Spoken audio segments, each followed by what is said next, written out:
This is Valley News Live at 6. New tonight at 6, many parents are upset tonight after 2 local school districts announced there will be distance learning next week while staff get their COVID-19 vaccines. West Fargo middle and high school students will only learn virtually next Wednesday, while all Fargo public school students will online learn for 2 days. Valley News Team's Bailey Hurley spoke with school leaders today to answer your questions and has our story.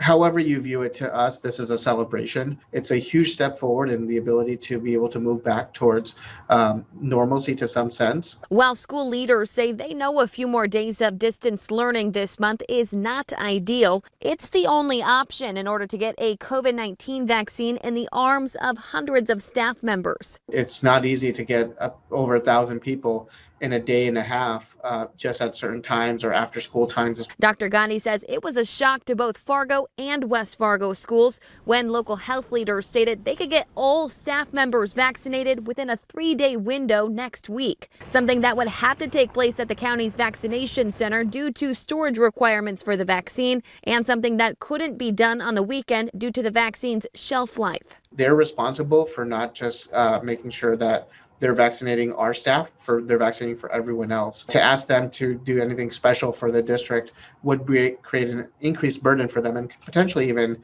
delay other groups that need to get it as well. While many parents are upset about the last-minute schooling change, Corinne Cooper says it's the best and safest option for everyone. I think the goal that everybody wants to get to is what we used to consider normal. And if it takes 4 days for us to get there, then I'm all for it. Adding this way, in the case of any adverse reactions, parents won't be put in an even more dire scheduling situation. In Fargo, Bailey Hurley, Valley News Live. Both districts say their staff are not required to get the vaccine, but each say their district had over 1,000 staff members sign up. Fargo Public Schools says the district will have 2 more virtual learning days on March 31st and April 1st when their staff receive their second doses. West Fargo Schools says they are still reviewing their plan for that week, but expect to notify parents soon. In your COVID-19 vaccine coverage, Johnson & Johnson vaccines are arriving at our local hospitals, clinics, and service health units. 200 Johnson & Johnson vaccines are making their way to Essentia next week, and that means the hospital will be able to provide a bigger allocation of vaccines with Pfizer and Moderna. Essentia is still vaccinating people who are 65 years of age and living in the hospital's service area. This is regardless of whether the person is an Essentia patient or not. They have appointments available immediately. Patients can use their MyChart account to make an appointment. Sanford is also receiving 2,000 Johnson & Johnson vaccines. Fargo Cass Public Health will get 400 doses and 600 for Grand Forks Public Health. Clay County Public Health has not received any Johnson & Johnson vaccines yet and isn't sure when they will. President Joe Biden announced the country is on track to have enough vaccine supply for every adult in America by the end of May. Immunization director at the North Dakota Health Department says the state has the capability to handle all of the doses it needs by then. Dr. Molly Howell says state providers can give 60,000 doses per week, and there is additional infrastructure that could add another 7,500 doses per day. We haven't even used any of our National Guard friends that have helped during our response. And then as a last resort, if we needed to, we could reach out to FEMA for assistance. Howell says health department leaders feel there are enough resources to keep up with vaccinations if that many doses come our way. And you can stay up to date with the latest COVID vaccine related information by browsing our VNL vaccine tracker. You can visit our website or simply open your phone camera and point it at the QR code on your screen. Then tap the link that pops up. How about the beautiful and sunny day we've been given? And it's only going to get nicer this weekend. Hutch is in to tell us all about it. Hutch? Well, temperatures are still marvelous outdoors as we close out our work week in the 40s right now after hitting 50 degrees in Grand Forks. Once again, we are at 46. Mid 40s in Detroit Lakes, a little cooler up near Lake of the Woods at 39 degrees this hour.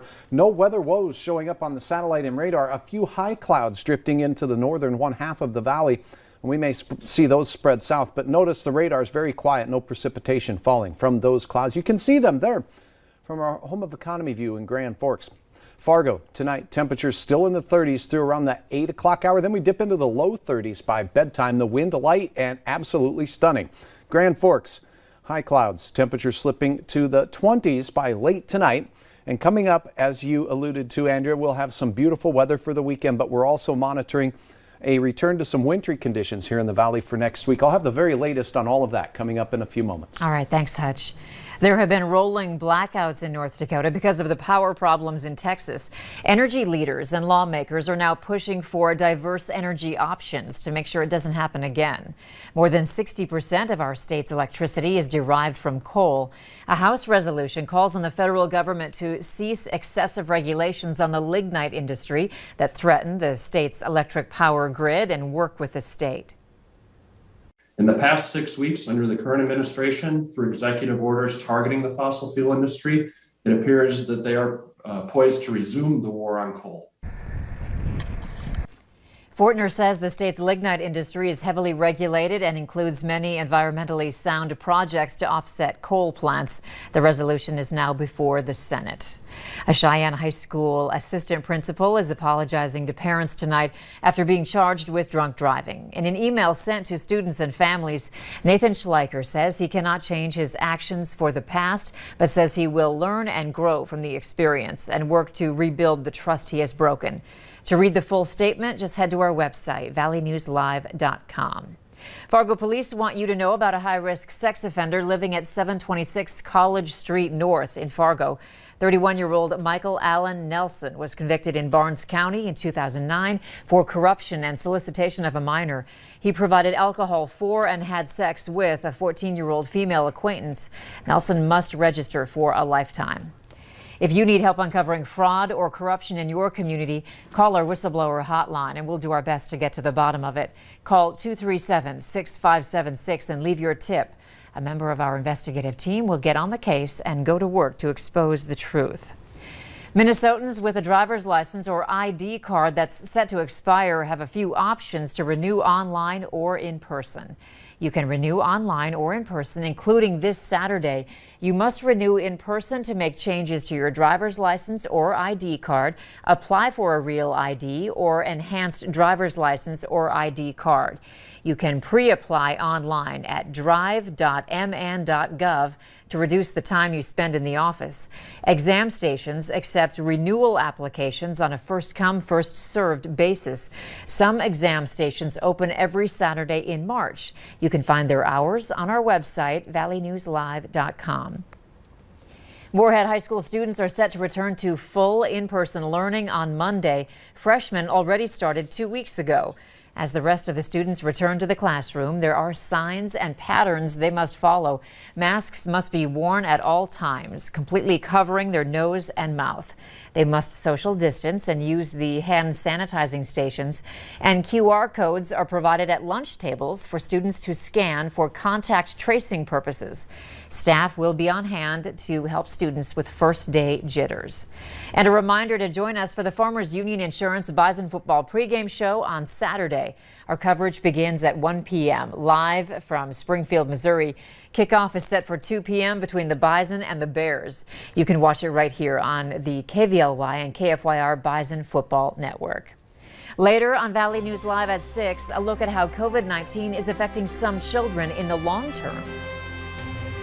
And it was a very dry winter season and actual fall, very dry as well. We're below average for the season for moisture in the valley, leading to some areas in severe drought conditions as we head into our spring. Your hour-by-hour forecast shows a warm weekend ahead. I'll have the very latest next.